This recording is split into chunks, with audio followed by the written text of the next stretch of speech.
તો નમસ્કાર ગુજરાતના અધિકારી મિત્રો, આઈ થિંક બધી મજામાં જ હશો, કારણ કે પીએસઆઈ ની પરીક્ષા આપી હોય તો મજામાં જ હોય. તો ખાસ મિત્રો, આજે આપણે તો કે ફૂલ પેપરનું એનાલિસિસ કરવાના છે, ખાસ કરીને કરંટ અફેર વિષયનું. કારણ કે આપણે જે ભણાવતા હોય એની જ વાત કરવાની હોય, બીજા કઈની વાત કરીને કઈ ફાયદો નથી. પણ પેપર થોડુંક મીડિયમ લેવલનું હતું, ગઈ સાલ કરતા આ વખતે થોડુંક લેવલ હતું અને લેન્ધી હતું. તો પણ વાંચેલું હોય અથવા તો તૈયારી કરેલી હોય એને નહીં વાંધો આવ્યો હોય. પાઠ એની વાત કરેલી છે અને બપોર પછી તો જોયા જેવું જ નહોતું. તો આ મિત્રો, ખાસ કરીને આપણે આ પેપરનું સોલ્યુશન લેવાના છે, આપણામાંથી કેટલું પૂછાણું એના વિશે ચર્ચા કરવાના છે. શું તમને આ વિડીયો ફાયદાકારક થાય ને? આપણે કાયમી ડેઈલી જે લાઈવ લઈએ અથવા તો જે રેકોર્ડિંગ લઈએ એ તમને ફાયદાકારક તો થાય ને, એના વિશે જ આ માહિતી લઈને હું આજે આવ્યો છે. તો ચેનલ ઉપર નવા હોય તો ખાસ કરીને ચેનલને સબસ્ક્રાઇબ કરી લેવી. વિડીયો પસંદ આવે તો લાઈક કરવો અને તમારા મિત્રો સુધી અવશ્યથી આ ક્લાસ શેર કરી દેવો. તો ચલીએ આજના ઇમ્પોર્ટન્ટ ક્લાસની આપણે શુભ શરૂઆત કરી દઈએ. તો શું કરવાના છે તો કે પીએસઆઈ ના પેપરનું જે ગયું એના એનાલિસિસ કરવાના છે. ખાસ કરીને કરંટ અફેરના મોસ્ટ ઓફ પ્રશ્ન કરંટ લેવલમાં જ હતા. વિજ્ઞાન ટેકનોલોજીની સાથે લઈ લઈએ તો એ પણ કરંટમાં હતું, અર્થશાસ્ત્ર લઈ લઈએ તો એ પણ કરંટમાં હતું, આઈ થિંક વારસો પણ કરંટમાં જ હતો આ વખતે, અને ઇતિહાસ તો કરંટમાં હોય જ છે. તો આ બધી ખાસ કરીને મિત્રો ઇમ્પોર્ટન્ટ હતું, તો આપણને યાદ રાખવું મહત્વ ધરાવે છે. પહેલા પ્રશ્નથી આપણે શરૂઆત કરીએ. પહેલા પ્રશ્ન લઈ લઈએ, પછી આગળની ચર્ચા કરવાના જ છે. તો પહેલો, માર્ચ 2026 થી ગુજરાતમાં કુલ કેટલા જૂથો, ખાસ કરીને સ્વદેશી આદિવાસી જૂથો છે એટલે કે પીવીટીજીએસ અસ્તિત્વ ધરાવે છે? જો આપણને ખબર છે આદિવાસી છે, એમાં અતિ આદિવાસી એટલે કે અતિ પછાત આદિવાસી હોય ને એને આપણને ખબર છે પીવીટીસી નો દરજ્જો આપ્યો છે, અને એવા ગુજરાતમાં 5 છે. આપણે લગભગ ચેનલની શરૂઆત કરી હતી ને ત્યારે જ આ ક્લાસ અથવા તો શોર્ટ વિડીયો એક છે આપણી ચેનલમાં અસ્તર પડ્યો છે, તો તમે એ જોઈ શકો અને આ કન્ફર્મ કરી શકો. આ જીકે નો પ્રશ્ન હતો તો આપણે આપણા તરફથી લીધો છે, તો ખાસ મહત્વ ધરાવે, ઇમ્પોર્ટન્ટ પ્રશ્ન હતો તો યાદ રાખવો. ત્યારબાદ 2026 થી 27 કેન્દ્રીય અંદાજપત્ર એટલે કે બજેટમાં નીચેના પૈકી કયું ભારતીય સરકારના બીજા કર્તવ્ય તરીકે કરવામાં આવ્યું છે? તો પેલું, આર્થિક વિકાસ વેગવાન બનાવવા અને ટકાઉ રાખવાનું હતું. બીજું તો કે મહત્વાકાંક્ષી પૂર્ણતા કરવી અને ક્ષમતા નિર્માણ કરવાનું હતું. જ્યારે ત્રીજાની વાત કરીએ તો વિકસિત ભારત માટે સબકા સાથ સબકા વિકાસ અને દૂરદર્શિતા સાથે સુરક્ષિત હતું. તો આમાં બીજું પૂછ્યું છે તો બીજામાં બીજું જ હતું, તો ખાસ કરીને એ તો ઈઝી હતું. તો આ પ્રશ્ન લીધી હતો, કોઈ નો વાંચ્યો હોય તો નો આવડે, તો એ ટાઈપના બધી પ્રશ્ન હતા, તો આઈ થિંક જોઈએ જ હશે. ત્યારબાદ બીજો બજેટનો પ્રશ્ન હતો, કેન્દ્રીય અંદાજપત્ર 2026-27 પૂર્વોદય યોજનાનું પૂર્ણ સમર્થક કયું રાજ્ય? નીચેના પૈકી રાજ્ય આ યોજના હેઠળ સમાવેશ નથી કરવામાં આવ્યું? આમાં છત્તીસગઢનો સમાવેશ થાય છે, અથવા તો આંધ્રપ્રદેશ ને બિહાર ને ઝારખંડ ને વગેરે તો જોડાયા હતા. આ બધી પ્રશ્ન તમને ક્યાંથી મળે? તો આપણી ચેનલ ઉપર આના પ્રશ્ન મૂકેલા જ છે, તો તમે જોઈ શકો. ત્યારબાદ ન્યુક્લિયર પાવર પ્લાન્ટ મુખ્યત્વે નીચેના પૈકી કઈ પ્રવૃત્તિ અને વીજળી ઉત્પન્ન કરવા માટે બને છે? તો આમાં ખબર જ હોવી જોઈએ, ન્યુક્લિયર ફ્યુઝનનો ઉપયોગ કરે છે એટલે કે પરમાણુ વિભાજનનો ઉપયોગ કરે છે. મહત્વ ધરાવે, આપણે જ્યારે કપલક્કમ જે પાવર પ્લાન્ટનો બીજો ફેઝ થયો હતો ત્યારે આના વિશે ચર્ચા કરી હતી. આખી પ્રોસેસ કેવી રીતના વીજળી ઉત્પન્ન કરે છે પાવર પ્લાન્ટ અને શા માટે એટલું બધું ઇમ્પોર્ટન્ટ છે ત્યારે એની પણ ચર્ચા કરી હતી. તો આઈ થિંક બધાને ખબર જ હશે. ખાસ કરીને મિત્રો તમારા ગ્રુપમાં શેર કરી દો, કારણ કે જો કાયમીની 20 મિનિટ તમે કરંટ અફેરમાં આપતા હોય અને જો 35 થી 40 પ્રશ્ન 45 તો હું લઈ આવ્યો, તો 35 થી 40 નો અંદાજ રાખીએ કે કરંટ અફેરમાંથી એટલું પૂછાયેલું છે અને કરંટનું લેવલ દર વખતે હોય જ છે, એ તો આપણને ખબર જ છે. ત્યારબાદ કિશોરોમાં કયા પ્રકારનું કેન્સર રોકવા માટે વડાપ્રધાન શ્રી નરેન્દ્ર મોદીએ રાષ્ટ્રવ્યાપી એસપીવી રસી કાર્યક્રમ શરૂ કર્યો હતો? આપણને ખબર છે રાજસ્થાનના બિકાનેરમાંથી શરૂ કર્યો હતો આ કાર્યક્રમ. ત્યાંથી નરેન્દ્ર મોદીએ શરૂ કર્યો હતો. રાજસ્થાનના અજમેરથી શરૂ કર્યો હતો, બિકાનેરને અજમેરથી શરૂ કર્યો હતો. અને ગર્ભાશય એટલે કે સર્વેક્ષણનું કેન્સર છે ને મહિલાઓમાં, ખાસ કરીને એને રોકવા અને આ સેનિટાઈઝરની પણ વાત કરી હતી કે કેવી રીતના ફ્રી કરશું ને આપણે વગેરે વિશે ચર્ચા કરી હતી, તો એ પણ ઓલામાં જ છે, તમે જોઈ શકો. ત્યારબાદ ખાલી જગ્યાએ સનદ મૂલ્ય વધારવાના બીજા સનદના મૂલ્યની દ્રષ્ટિએ યોગ્ય રીતે સમજાવો. તો આનું શું થાય? તો અવમૂલ્યન થાય છે, કારણ કે જો રૂપિયાનું મૂલ્ય ઘટતું હોય તો એને અવમૂલ્ય કહી શકીએ, અને રૂપિયો ઘટ્યો તો ડોલરની સમીક્ષામાં. એટલા માટે આ પ્રશ્ન પૂછાયો છે, તો ખાસ યાદ રાખી લેવું આપણને, કારણ કે ઇમ્પોર્ટન્ટ છે એટલા માટે. ત્યારબાદ જાહેર સાહસ મંત્રાલય દ્વારા ક્ષેત્રને એકમોને નીચેના પૈકી કઈ શ્રેણીમાં વર્ગીકૃત કરે છે? તો ખબર જ છે, પહેલા તો કે મિની રત્ન હોય, મિની રત્ન ફેઝ 1 હોય, ફેઝ 2 હોય, પછી નવરત્ન હોય અને છેલ્લે તો મહારત્ન હોય. એવી રીતના જ છે. તો આમાં 1, 2 અને 3 ત્રણેય આવવાના છે. તો ખાસ આ આપણે વાત કરી હતી જ્યારે Hindustan aeronautics limited Maharatna company બની હતી. કેટલામાં નંબરની? તો કે 14માં નંબરની. ત્યારે આના વિશે આપણે ચર્ચા કરી ચૂક્યા હતા અને એ પણ લેક્ચરમાં જ છે. ત્યારબાદ ભારતનું સંરક્ષણ પ્રધાન ડિફેન્સ મિનિસ્ટરે અધ્યક્ષતામાં ડિફેન્સ એક્ટિવિટીઝ કાઉન્સિલ દ્વારા કેટલા રાફેલ ફાઇટર જેટ ખરીદવાને મંજૂરી આપી છે? તો આઈ થિંક પેલા 26 અને પછી 37 ને એવી રીતના ખરીદ્યા હતા. ડાયરેક્ટ 114 હવે આંકડો ભોગ્યો છે અને આપણે ફ્રાન્સ મેરેથી ખરીદી રહ્યા છે. તો મહત્વ બની રહ્યું છે આ રાફેલ ખરીદવામાં આપનો હિસ્સો ખૂબ મહત્વનો છે અને સંરક્ષણ પ્રધાન હાલના રાજનાથસિંહે આની અધ્યક્ષતામાં આ કર્યું હતું. તો આપણને ક્યારેય ચર્ચા કરી હતી. ત્યારબાદ નવી દિલ્હી ખાતે ભારતના વડાપ્રધાનશ્રીએ સેવા તીર્થ સંકુલનું ઉદ્ઘાટન કર્યું હતું. આપણને ખબર છે જે જૂનું સેવા તીર્થ હતું એને પછી મ્યુઝિયમમાં રૂપાંતર કરી દીધું, એના વિશે ચર્ચા કરી હતી અને આ નવા તીર્થનું ઉદ્ઘાટન થયું હતું. તીર્થ સંકુલ એનું નામ આપ્યું હતું, એની પણ આપણે વાત કરી હતી. આમાં કેનો સમાવેશ નથી થતો? તો બધીને ખબર જ પડી જાય કે ઉપરાષ્ટ્રપતિનું જે સંકુલ છે એનો સમાવેશ નથી થતો, કારણ કે ત્યારે આપણે જોયું હતું અને આ પોઈન્ટ ત્યારે હાઇલાઇટમાં કરાવ્યો હતો તમને કે કાં નથી કેનો સમાવેશ થતો. નકર તો વડાપ્રધાનનું કાર્યાલય આવી જાય, રાષ્ટ્રપતિનું કાર્યાલય આવી જાય અને કેબિનેટ સચિવાલય પણ આવી જાય. પણ એક મહત્વનું પદ કહી શકીએ એવા ઉપરાષ્ટ્રપતિ આમાં સમાવેશ નથી થતો. એટલા માટે ત્યારે તમને કરાવ્યો હતો. તો આ તો બેઠો પ્રશ્ન કહી શકીએ આપણને. ત્યારબાદ જાન્યુઆરી 2026માં ભારતના સર્વોચ્ચ ન્યાયાલય દ્વારા ભારતના સંવિધાનના અનુચ્છેદ 21 મોસ્ટ ઇમ્પોર્ટન્ટ અનુચ્છેદ છે ત્યારે ચર્ચા કરી હતી. હેઠળ નીચે પૈકી કોને મહિલાઓની મૂળભૂત અધિકારો તરીકે જાહેર કરવામાં આવ્યું છે? તો માસિક આરોગ્યને જાહેર કર્યું હતું. આપણને ખબર છે સુપ્રીમ કોર્ટે જાહેર કર્યું હતું. જ્યારે 52માં નંબરના ચીફ જસ્ટિસ હતા, હાલ તો 53માં નંબરના સૂર્યકાંત છે. ત્યારબાદ ભારત સરકાર દ્વારા 2025માં નીચેના પૈકી કઈ ભાષાને શાસ્ત્રીય ભાષાનો દરજ્જો ન મળ્યો એવું પૂછ્યું છે? તો પાલીને મળ્યો હતો, મરાઠીને મળ્યો હતો, પ્રાકૃતિને મળ્યો હતો, પણ ગુજરાતીને નતો મળ્યો. કારણ તો કે ગુજરાતી ન મળ્યો તો મરાઠીને વગેરેને મળ્યો હતો, અસામીને મળ્યો હતો. ટોટલ 5 ભાષાને 2024માં જ આ દરજ્જો આપ્યો હતો, પણ અમલ 2025માં થયું હતું. જ્યારે અમલ થયું હતું, જ્યારે દરજ્જો આપવાની વાત કરી હતી, બધી આપણે ચર્ચા કરી હતી. આપણને ચેનલ ઉપર જ લેક્ચરો છે બધી. આ કોઈ એમને તો ફાકા ફોજદારી નહીં કરતો હોય ને, તો ખાસ જોઈ લેવા બધા જ. ત્યારબાદ ટાટા એડવાન્સ સિસ્ટમ લિમિટેડ અને એરબેસ દ્વારા સંયુક્ત રીતે વિકસાવવામાં આવેલ S-125 હેલિકોપ્ટર અંતિમ એસેમ્બલી લાઇનનું ઉદ્ઘાટન ફ્રાન્સના રાષ્ટ્રપતિ મેક્રોન દ્વારા નીચેના પૈકી ક્યાં કરવામાં આવ્યું છે? તો આપણને ખબર છે ફ્રાન્સના જે વડાપ્રધાન ભારતની મુલાકાતે આવ્યા હતા અને કર્ણાટક જઈ અને આ રાફેલનું ઉદ્ઘાટન કર્યું હતું. આપણે આની સહાયથી તો બનાવી રહ્યા છે આ રાફેલ, એટલા માટે ઇમ્પોર્ટન્ટ બન્યું હતું. ત્યારે તમને વાત કરી હતી.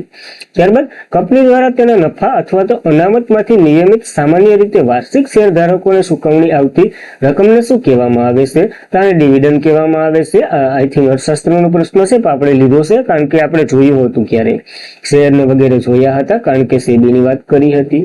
ત્યારબાદ જાહેર સાહસ મંત્રાલય દ્વારા આ પ્રશ્ન આવી ગયો, પાછો રિપીટ થઈ ગયો, એક માઇનસ કરી નાખજો. 2025માં નીચેના પૈકી કયા સ્થળે ગુજરાતનું પ્રથમ જૈવ વિવિધતા હેરિટેજ સાઇટ તરીકે જાહેર કરવામાં આવ્યું છે? આઈ થિંક બધીને ખબર હશે, ગુનેરી ઇન્ટરનેટ મેંગ્રોવ છે, ઇન્ટરલેન્ડ મેંગ્રોવ એને જાહેર કરવામાં આવ્યું હતું. આઈ થિંક 2025માં જાહેર થયું હતું, પણ જાહેર થયું ને જાન્યુઆરીની આજુબાજુ, ત્યારથી આ ઘણીવાર પરીક્ષામાં પૂછાઈ ગયું છે. એટલે આ તમે PIQ પર ગણી શકો, કરંટ અફેર ગણી શકો, તમને જે ઠીક લાગે એ તમે ગણી શકો.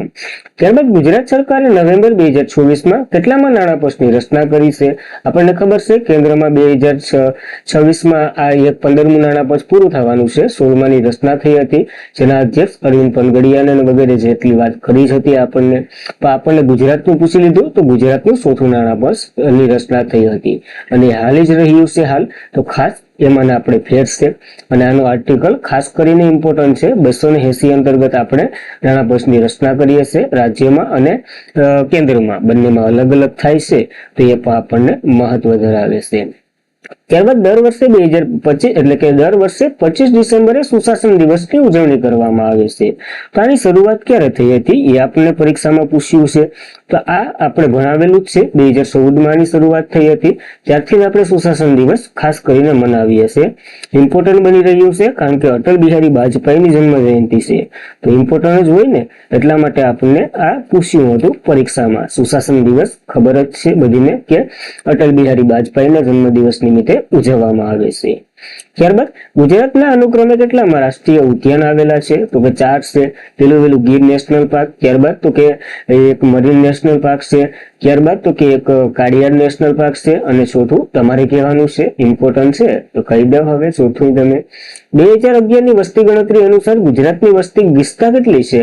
તો કે 308 વસ્તી ગીચતા છે, અને સૌથી ઓછી વસ્તી ગીચતા તો કચ્છમાં છે. સૌથી વધુ ક્યાં છે? તો કે સુરતમાં છે. આ બધી પોઈન્ટો આપણે જોયા હતા કારણ કે વસ્તી ગણતરી થવાની છે. કેટલામી એ બધી વાત કરી હતી આપણને. ત્યારે જ આપણે જોયું હતું, ગુજરાતના ફેક્ટો જોયા હતા, એ સાથે સાથે ભારતના ફેક્ટો પણ જોયા હતા. તો એ મહત્વનું હતું કારણ કે ખબર જ હોવી જોઈએ કે આ સરસામાં છે તો આગળના પ્રશ્ન પૂછી શકે, જીકે માંથી આવી શકે. ત્યારબાદ બાકુમાં COP29માં નીચેના પૈકી કયા વર્ષ સુધીમાં વાર્ષિક $300 અબજ નવું આબોહવા નાણાકીય લક્ષ્ય સ્થાપિતનો મુખ્ય ઉદ્દેશ્ય રાખ્યો છે? તો 2035 નો ઉદ્દેશ્ય રાખ્યો છે.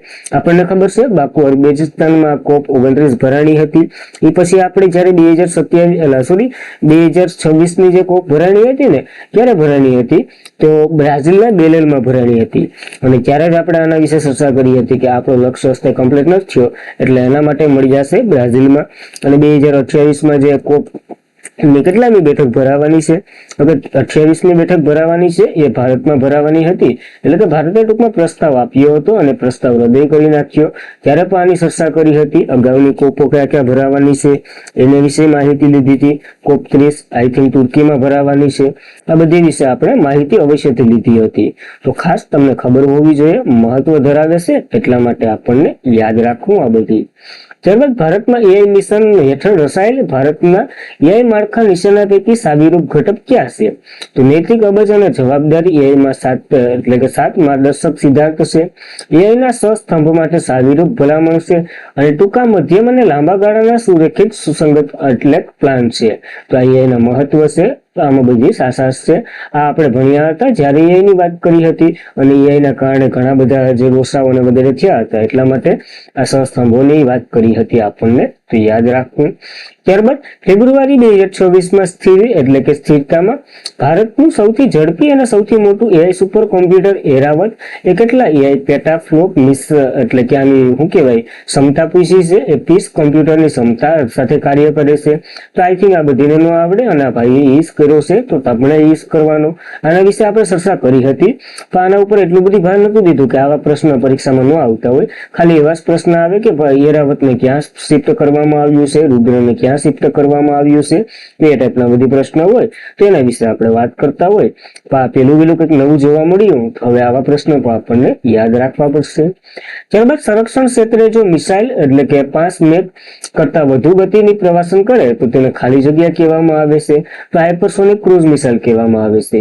આપણને ખબર છે સબસોનિક એટલે 1 મેક અથવા તો એથી ઓછી હોવી જોઈએ, અને સુપરસોનિક મિસાઇલ તો કે 1 થી એટલે 3 મેકની વચ્ચે હોવી જોઈએ. 1 મેક થી વધારે એટલે કેટલા મેક સુધી? 5 મેક સુધી હોવી જોઈએ. તો આ બધી આપણને ખ્યાલ છે, કારણ કે આપણે જો જયારે મિસાઇલ જોઈએ ને ત્યારે આ મેકની વાત કરતા જ હોય છે. તો ખ્યાલ હોવો જોઈએ આપણને કે આવી રીતના કંઈક થતું હોય તો એ પણ ઇમ્પોર્ટન્ટ ધરાવે છે આપણા માટે. ત્યારબાદ કોરોના વાયરસ COVID-19 ખાલી જગ્યાના કારણે થતો રોગ છે. તો એક નવો વાયરસ આવ્યો હતો કોરોનામાં, આપણને ખબર છે ઘણું સુધર્યું હતું, અને હોવો થયો હતો કે બીજો કોરોના આવી રહ્યો છે. એ તો કે SARS-CoV-2 વાયરસના કારણે થાય છે, અને આના કેસો ઘણા ચાઇનામાં મળ્યા હતા. પછી થોડીક અફવાઈ ફેલાણી હતી, ત્યારે આપણે ચર્ચા કરી હતી કે આ વાયરસ આના કારણે થાય છે, એ પણ ચર્ચા કરી હતી. ત્યારબાદ ફેબ્રુઆરી 2014ની સ્થિતિએ ભારતમાં નવેમ્બર 2021માં COP26નું પ્રતિબંધ થતા મુજબ ખાલી જગ્યા સુધી 100 શૂન્ય ઉત્સર્જન હાંસલ કરવાની જાહેરાત કરી છે. તો આપણે આની ચર્ચા કરી હતી, કારણ કે જો અહીંયા જે કાર્બન ડાયોક્સાઇડ અથવા તો જેના ઉત્પન્ન થતા હોય ને ક્લોરોફ્લોરોકાર્બન, એના ઉપર પ્રતિબંધ મૂક્યું છે. 2027 થી પ્રતિબંધ મૂકી દીધું છે. એના વિશે વાત કરી હતી. 2032 સુધી થોડોક ટાર્ગેટ રાખ્યો હતો, 2030 સુધી થોડોક ટાર્ગેટ રાખ્યો હતો, એટલે થોડોક એટલે 10-20% ઓછો કરવાનો. અને આના પ્રોડક્ટો જો હાલ જે ઉત્પન્ન થાય ને એ તો બંધ જ કરી દીધા હતા 2027 થી, અને આનું લક્ષ્ય તો કે 2070 સુધી રાખ્યો હતો આપણને. તો આ પણ આઈ થિંક ખ્યાલ હોવો જોઈએ, તમને મહત્વ ધરાવે છે એટલા માટે. ત્યારબાદ નીચેના પૈકી કયું ભારતનું 107મું રાષ્ટ્રીય ઉદ્યાન બની રહ્યું છે? તો આ સિમલી પાર્ક રાષ્ટ્રીય ઉદ્યાન બન્યું હતું. ક્યાં આવેલું છે? તો મધ્યપ્રદેશમાં જ આવેલું છે. અને હમણાં જ આઈના એક ચૌધરીને તો વર્લ્ડ વાઇડ ફેમ એવોર્ડ મળ્યો છે. તો એ પણ આપણને ખ્યાલ હોવી જોઈએ. ત્યારબાદ નીચેના પૈકી કયું ભારતનું સ્વદેશી બનાવટ લાઇટ કોમ્બેટ હેલિકોપ્ટર છે? તો પ્રસંગ છે. શા માટે ચર્ચામાં હતું? તો રાજસ્થાનમાં દ્રૌપદી મુર્મુ ગયા હતા અને આને આમાં ઉડાન ભરી હતી, એટલા માટે મહત્વ બન્યું હતું અને પરીક્ષામાં પૂછી લીધું, એટલા માટે ઇમ્પોર્ટન્ટ ધરાવે છે આપણા માટે. ત્યારબાદ ગ્લોબલ વોર્મિંગ કન્વેન્શન સંદર્ભે UNFCCC નું સંપૂર્ણ સ્વરૂપ જણાવો છે. તો ખાસ ઇમ્પોર્ટન્ટ છે. જો યુનાઇટેડ એટલે કે યુનાઇટેડ નેશનલ તો બધીને આવડતું હોય. હવે ફ્રેમવર્ક ફેડરેશન પછી કેમાં ઓલું છે, ઓનું તો બધીમાં છે, અને ક્લાઇમેટ બધીમાં છે. તો આ બે વિશે જ વાત કરવાની છે. અને કન્વેન્શન સેન્ટર તો આવે જ નહીં, એ તો ખ્યાલ જ છે. તો convention on climate, convention on federation તો ન જ આવે, કારણ કે ફેડરેશન તો આવડે છે. તો United national framework convention on climate change, આવી રીતના તમે અંદાજે મારી શકો. અને આ ફૂલ ફોર્મ ઇમ્પોર્ટન્ટ છે, કારણ કે ક્લાઇમેટ ચેન્જની જે બેઠક ભરાણી હતી એટલા માટે ઇમ્પોર્ટન્ટ હતું. તો ખાસ આપણને યાદ રાખવું ઇમ્પોર્ટન્ટ ધરાવે. ત્યારબાદ જો આવી ગયો ને માધવપુરનો મેળો, અસ્થાયીનો એક ક્લિપ કરીને મેં યુટ્યુબમાં મૂકી હતી, જે અસ્થાયી છે કે માધવપુરનો મેળો એ ક્યાં ભરાય, કેવી રીતના ભરાય, આખા પોઈન્ટો જોયા હતા. કારણ કે રામનવમીના દિવસે ભરાય છે અને ભરાયણો હતો, એટલા માટે ચર્ચામાં હતો. ચૈત્ર સુદ નવમ એટલે કે રામનવમી હોય અને ત્યારે ભરાય છે. કૃષ્ણ અને રૂકમણીના લગ્ન, મિઝોરમ ને બધી રાજ્ય એટલે કે 7 સિસ્ટરોએ ભાગ લીધો હતો. સંસ્કૃતિની આદાન પ્રદાન થઈ હતી, વગેરે પોઈન્ટો વિશે આપણે ચર્ચા કરી હતી. તો ખાસ માધવપુરમાં ભરાય છે, કઈ નદી કિનારે, એ તમારે કોમેન્ટ કરવાની છે, કારણ કે બધા જ આપણે શું કીધું પોઈન્ટો જોઈ લીધા હતા ત્યારે. અને એનો એક શોર્ટ વિડીયો છે, તમે ચેનલ ઉપર જોઈ શકો. મેળાવી શકો, આઈ બટન ઉપર નાખી દે તો એ પણ જોઈ શકો તમે. ત્યારબાદ ફેબ્રુઆરી 2024માં ભારતે ઇઝરાયલ પાસેથી કેટલા એર રિફ્યુલિંગ સેન્ટર એરક્રાફ્ટ ખરીદવાના સમજૂતી પર કરાર કર્યા છે? તો ભારતે જે શું કહેવાય એર ડિફેન્સ ખરીદવા માટે કરાર કર્યા છે. આ જોઈન્ટ કરી અને ફટાફટી ઉડાડવાનું છે. અને આની એક સિસ્ટમ છે, ત્યારે આપણે વાત નથી કરી પણ હાલ કરી દઉં કે આ એક જતું હોય ને તો સામેના રડારમાં 5 જતા હોય, 100 જતા હોય, એટલે બહુમતી દેખાય છે. જેટલા જતા હોય એટલે દેશને બીવરાવાનું આ કાર્ય કરે છે. ત્યારબાદ કચ્છનું સારી દંડ એ પક્ષી અભયારણ્ય રામસર સ્થળોની સૂચિમાં સામેલ કરતા જ હવે ગુજરાતમાં રામસર સ્થળોને કુલ કેટલા સંખ્યા થઈ ગઈ છે? તો આપણને ખબર છે, જો આગળનો પ્રશ્ન આવી ગયો હોય કે ભારતમાં 4 રામસર સ્થળો છે તો આ એક એડ કરી દઉં તો 5 થઈ જાય. તો 2 પ્રશ્ન તો એમને લિંક જ હતા. અને આની વાત તો આપણે કરી જ હતી જ્યારે સાડી દંડનો એડ કર્યો હતો ત્યારે પણ આપણે જોયું હતું. ત્યારબાદ ગાંધીનગર ખાતે દેશની પ્રથમ કેન્દ્રીય બેંક ડિજિટલ કરન્સી આધારિત જાહેર વિતરણ વ્યવસ્થા નીચેના પૈકી કોણે શરૂ કરી છે? તો ગૃહમંત્રી અમિત શાહ આવ્યા હતા, આપણને ખબર છે, એ શરૂ કરીને ગયા હતા. અને જે માછી પણ આવ્યા હતા, તો એ પણ આપણને ખબર હોવી જોઈએ. ત્યારબાદ તાજેતરમાં શરૂ કરવામાં આવેલ શક્તિ કોરિડોરનો પ્રથમ તબક્કો નીચેના પૈકી કયા મંદિરને જોડે અથવા તો કયા મંદિરોને જોડે છે? તો અંબાજીનું ગબ્બર મંદિરથી મુખ્ય મંદિર માનસા સુધી જોડે છે. અને આ મહત્વનું હતું, કારણ કે અંબાજીનું માન સરોવર નહીં, આ તો ન આવે, કારણ કે અંબાજીનું ગબ્બર મંદિરથી શામળાજીનું મુખ્ય મંદિર વગેરે જેવું છે. આ બધી સોમનાથનું મંદિરથી અંબાજીનું માન સરોવર મંદિર એવું કઈ ના આવે. આમાં તો કે અંબાજીનું જે ગબ્બર મંદિર છે ને એને મુખ્ય મંદિરથી શામળાજી મંદિર સુધી જોડે છે, માન સરોવર નહીં આવે. આઈ થિંક આમાં બીજ આવે છે, તો એકવાર હું કરેક્ટ કરી અને કોમેન્ટ કરી દે તો આ ખ્યાલ હોવો જોઈએ આપણને, કારણ કે બહુ જૂનું છે, 2025 શરૂઆતનું કરંટ અફેર છે, એટલે એટલું તો તમે વજનનું આપ્યું હોય કે મેં વજનનું આપ્યું હોય એટલા માટે જોઈ અને પછી કરેક્ટ કરી લેવું આપણે. ત્યારબાદ પોપ્યુલેશન સોર્સ કેટેગરીમાં નવી દિલ્હી ખાતે રાષ્ટ્રીય પ્રજાસત્તાક દિવસની પરેડ 2026માં ગુજરાતના ટેબ્લોસની ઝાંખીએ નીચેના પૈકી કયું ઇનામ જીત્યું છે? તો પ્રથમ ઇનામ જીત્યું હતું. આપણને ખબર છે એક જ્યુરી કેટેગરી હોય અને એક પોપ્યુલર કેટેગરી હોય. એમાં જ્યુરી કેટેગરીમાં મહારાષ્ટ્ર પહેલા ક્રમે હતું, જ્યારે પોપ્યુલર કેટેગરીમાં ગુજરાતનો ટેબ્લો પહેલા નંબરે હતો અને ગઈ સાલે પહેલા નંબરે જ આવ્યો હતો. ગઈ સાલે યુપીનો ટેબ્લો પહેલા નંબરે હતો જે જ્યુરી કેટેગરીમાં, એટલે કે જજો જેનું ડિસિઝન લે, અને પોપ્યુલર કેટેગરીમાં તો કે તમારા મારા જેવા વોટ કરે. આનો શોર્ટ વિડીયો પડ્યો જ છે ચેનલમાં, એ પણ તમે જોઈ શકો અને કોમેન્ટ કરી શકો, કારણ કે આપણા ખાલી ફોકા ફોજદારી તો નથી કરતા.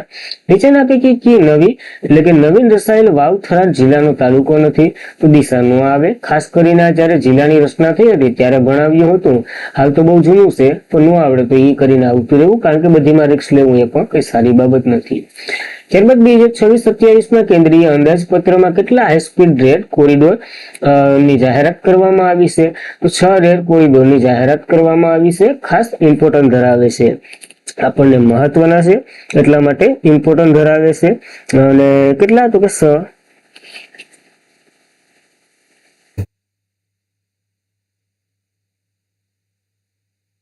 સોરી, માય મિસ્ટેક, આમાં 7 આવશે. 7 કોરિડોરની જાહેરાત કરી હતી. એમાં આપણે ભણ્યા હતા જ્યારે દિલ્હીમાં નરેન્દ્ર મોદીએ પિંક કોરિડોરનું ઉદઘાટન કર્યું હતું, ત્યારે એમ વાત કરી હતી કે બીજા 6 બનાવવાના છે, તો મને 6 યાદ રહી ગયું. તો આમાં 7 કોરિડોર જાહેર કરવાના છે. એમાં એકનું તો ઉદઘાટન પણ થઈ ગયું, તો આ પ્રશ્ન કરેક્ટ કરી લેવો. ત્યારબાદ 2026માં જાહેર દ્વારા આપવામાં આવેલ પદ્મશ્રી પુરસ્કાર નિલેશ વિનોદ ચંદ્ર માંડવલાને કયા ક્ષેત્રમાં તેમને પદ્મશ્રી પુરસ્કાર આપવામાં આવ્યો છે? આમાં પ્રેમથી કરી નખાય, આવડે તો સામાજિક કાર્યમાં ટીક કરાય, તો સાહિત્ય વગેરે તો છે જ, નાગરિક સેવા અને એપ્સો ને એવા જ હતા. ત્યારબાદ 2026માં નીચેના પૈકી કયા વ્યક્તિને best audio book nation and story readings ક્ષેત્રે તેમના પ્રથમ ગ્રેમી એવોર્ડ પ્રાપ્ત કર્યો છે? તો દલાઈ લામાને મળ્યો હતો 2025 નો મળ્યો હતો, પણ આપ્યો તો 2026માં. આપણે અહીંયા સુધી ભણ્યા હતા દલાઈ લામા વિશે, અને સૌથી મહત્વનું વ્યક્તિત્વ બૌદ્ધ ધર્મ માટે સમર્પિત. ત્યારબાદ 2026માં દાવોસ ખાતે ધ વર્લ્ડ ઇકોનોમિક ફોરમ યોજાયું હતું. આ દાવોસ કયા દેશમાં આવેલું છે એવું પૂછ્યું છે? તો સ્વિટ્ઝરલેન્ડના દાવોસમાં ભરાયું હતું ધ વર્લ્ડ ઇકોનોમિક ફોરમ. અહીંયા ચર્ચા કરી હતી બધી ધ વર્લ્ડ ઇકોનોમિક ફોરમની. ત્યારબાદ જાન્યુઆરી 2026 થી ગુજરાતની સ્થાનિક સંસ્થાઓમાં મહિલાઓને કેટલા ટકા બેઠકની અનામત રાખવાની વાત કરેલી છે? તો 50% અનામત રાખવાની વાત કરેલી છે. હાલ 33% છે. તો કયો ડેટા પૂછ્યો એના ઉપર આપણને જવાનું હોય. તો ખાસ ત્યારબાદ થોડાક પ્રશ્ન મને મળ્યા નહીં, તો પછી મેં ટાઈપિંગ કરીને લઈ આવ્યા તો પેપરમાં જ. 2025માં ગુજરાતમાં નીચેના પૈકી કઈ લશ્કરી કવાયત હાથ ધરવામાં આવી છે? આપણને ખબર છે ત્રિશુલ હાથ ધરવામાં આવી હતી. ગુજરાત અને રાજસ્થાનની જે સરહદ ચિરક્રીક ખાતે હાથ ધરી હતી, તો ખાસ ઇમ્પોર્ટન્ટ ધરાવે. ત્યારબાદ કેન્દ્રીય ગૃહમંત્રી અમિત શાહે ભારતમાં પ્રથમ સહકારી ક્ષેત્રની ટેક્સી ખાલી જગ્યાનું ઉદઘાટન કર્યું છે.